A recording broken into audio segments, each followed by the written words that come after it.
নাম মোসাম্মদ আসমা বেগম, গ্রাম ৯ মিষ্টিপাড়া।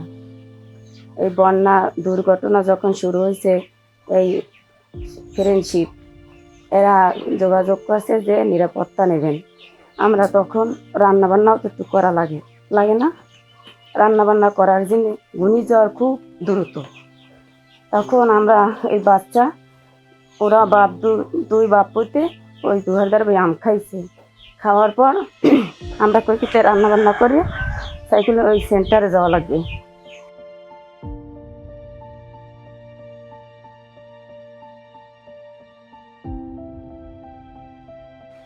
এখন গেছি পাকের ঘরে, বন্যা আর বন্যা, বাতাস আর বাতাসের জন্য রান্নাবান্না করা যাবে না।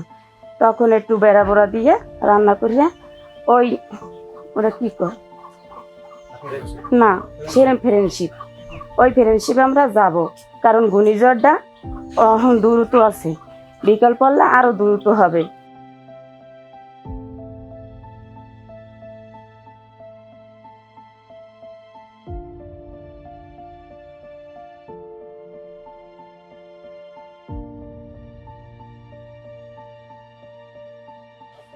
এবার জামু কাম নেই, এবার রান্না করতে যখন যাওয়া ধরছি তখনই দেই মার করে ওই গাছটা পড়তে আছে।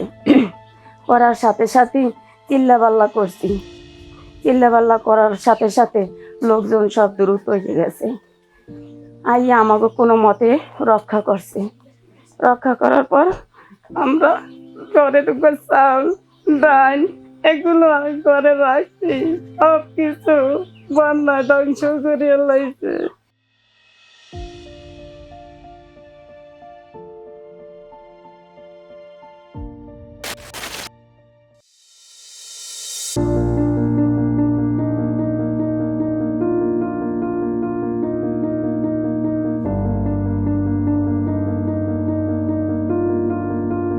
নমস্কার, আমার নাম নীলিমা রানী মণ্ডল। কয়েকদিন আগে রিমান্ড ঝড় হয়েছিল।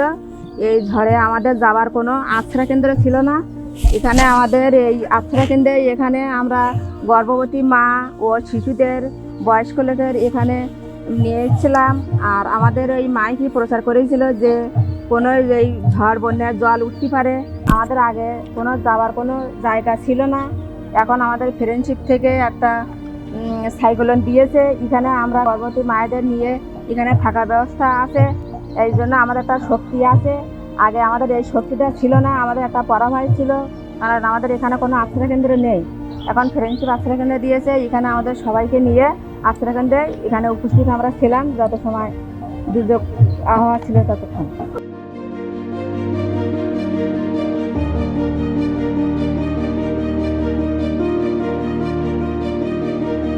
আমি মলিনা মণ্ডল, গ্রাম নাকনা।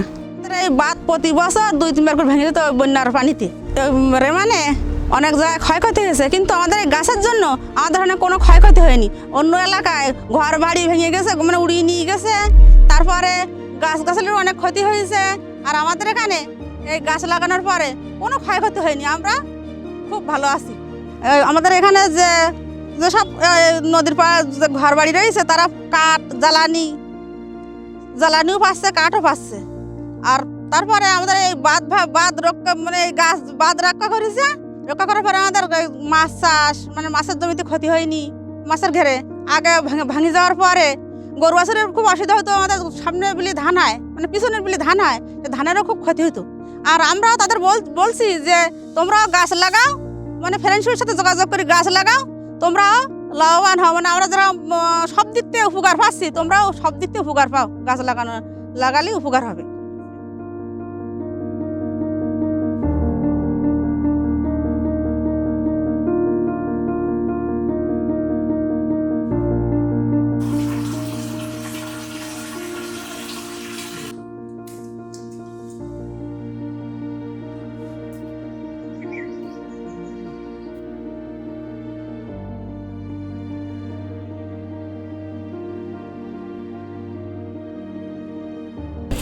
আমার নাম দীপুবালা, আমি এই এলাকারই বাসিন্দা।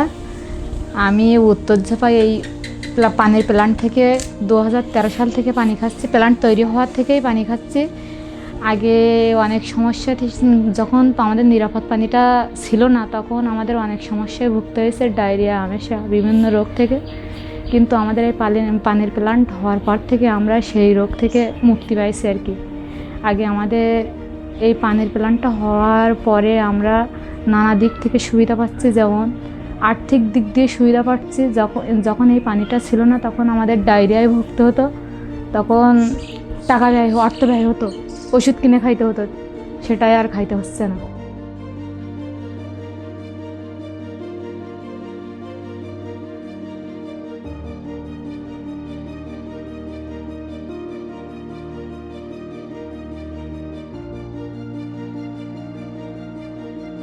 আমার নাম রঞ্জন কুমার রপ্তান। আমি 2014 সাল থেকে এই ফ্রেন্ডশিপ পানি শোধনাগার এখানে স্থাপন হয়েছে। এই শুরু থেকে আমি এই পানি শোধনাগারে ভলেন্টিয়ার হিসাবে নিযুক্ত আছি এবং আমি ওই 2014 সাল থেকে 14 সালের 19 এপ্রিল থেকে এখানে এই এলাকায় 220টা ফ্যামিলিতে পানি সরবরাহ করে থাকি। এই এলাকায় আগে কোনো পানির ব্যবস্থা ছিল না। এখানে আপনার পুকুরের পানি খেত, কলের পানি খেত, এতে মানুষের বিভিন্ন রকম রোগে আক্রান্ত হতো, যেমন ডায়রিয়া, আমাশা, এই সমস্ত মানুষের লেগে থাকত। কিন্তু ফ্রেন্ডশিপ 2014 এপ্রিল এখানে আসার পরে এখান থেকে পানি এই 220টা ফ্যামিলিতে সরবরাহ করার পরে এই এলাকার মানুষ সুন্দরভাবে জীবনযাপন করতেছে এবং সুস্থ আছে।